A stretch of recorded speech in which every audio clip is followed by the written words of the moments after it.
Shalom à tous, nous allons parler de la paracha de Mishpatim. La paracha de Mishpatim est la suite de la paracha de Yitro. Le Rav Yehuda Cohen Cook nous donne un chidouche, un renouvellement de sens de la Torah. Il nous dit que les parachiotes de la Torah, elles vont par deux, elles vont par couple. De la même façon que Bereshit va avec Noach, Bereshit Noach est une seule unité, Yitro et Mishpatim sont une seule unité. Mais on voit que dans Yitro, on a reçu seulement 10 commandements, seulement 10 paroles. Mais dans Mishpatim, dans la paracha de Mishpatim, on voit qu'on a une grande quantité de commandements, beaucoup plus que Yitro.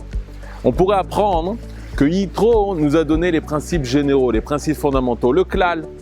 Mais Mishpatim vient nous donner les détails, rentre dans les détails des halachot, des lois particulières entre l'homme et son prochain. On voit qu'au début de la paracha, un des premiers commandements est justement le Ha'eved Ivri, l'esclave juif. L'esclave juif qu'on va prendre dans sa maison et qu'on va devoir s'occuper comme presque un maître, dira la Gemara.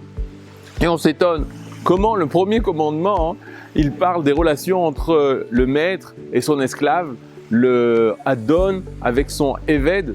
Et là, ce qu'il faut écouter de la Torah, c'est justement ce que la Torah nous dit, qu'il travaillera 6 années. Mais la 7e année, il devra sortir vers la liberté.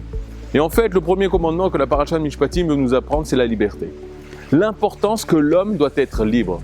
Et ça nous rappelle exactement ce qu'on a reçu lorsqu'on était au Har Sinaï, même si Mishpatim a été dédié au Sinaï. Le premier commandement d'Akadosh Baruch Hu, Anochi Hashem Elokecha, je suis l'Éternel ton Dieu.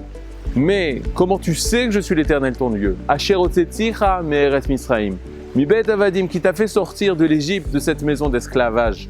Nous sommes, le premier commandement, Hachem nous dit sois libre, libère-toi. Une personne ne peut recevoir la Torah si ce n'est qu'il est libre. Et c'est ce qui se passe dans la paracha de Mishpatim. La paracha de Mishpatim crie haut et fort, l'homme doit être libre. Ne cherche pas toute forme d'esclavage, ne sois pas l'esclave même de ton frère, ne sois pas l'esclave du système, ne sois pas l'esclave d'aucune chose qui vient effacer l'image de l'homme qui est l'image divine et qui justement doit se révéler dans toute sa liberté.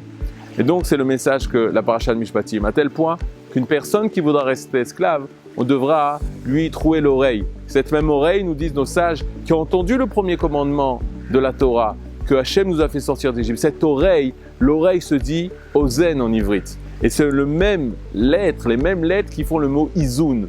Izun, cela veut dire l'équilibre. L'équilibre. Grâce aux oreilles, les physiciens diront, les médecins diront qu'on trouve l'équilibre, mais non seulement l'équilibre physique, mais aussi l'équilibre spirituel. Baruch Hashem, après 2000 ans, où le Ham Israël n'était pas libre, on a pu retrouver cette liberté et nous pouvons enfin réaliser le premier commandement de la Torah qui a été donné à Yitro et le premier commandement de la paracha de Mishpatim qui est d'arriver à cette liberté. Kol Tuv et Shabbat Shalom.